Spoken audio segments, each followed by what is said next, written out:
Wayne over here at the Ram Man Inc. I wanted to go over this power unit that we're getting ready to send out. This is a second generation tandem Bendix. These were used on all the disc brake cars. This is a B-body unit. These were used 1966 through 1970.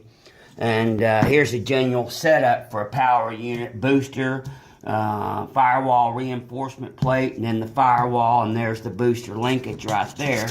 That's typical for an E-body. And then over here we see this B-body right here, which is very similar to what we have here. So all you do is put on that seal right there, firewall reinforcement plate. The V's actually go towards you.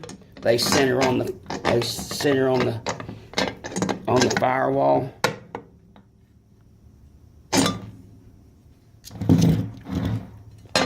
Make sure you got it right side up.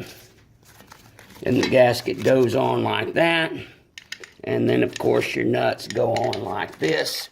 This is your booster linkage. If you'll notice right there, the cutout, it goes towards the booster. There's that bushing right there. Bolt goes in.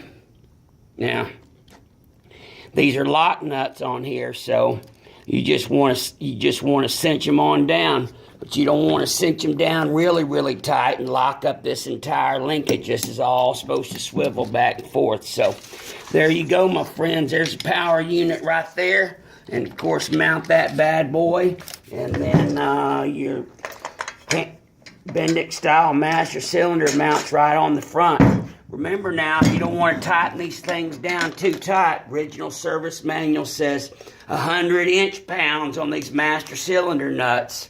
Not 100 foot-pounds, but 100 inch-pounds. And of course, once this is installed, you'll need to if you had manual brakes before, you'll need to readjust your light switch, which has several slots right here, front, back, up and down, and whatever. Got to remember, manual brake cars, the brake pedal was really high. You needed a whole bunch of travel. With a tandem Bendix, you only need about 1.5 inches or 2 inch complete total travel. So there you go, my friends. Another Bendix unit shipping out. God bless you. God bless America. Thank you.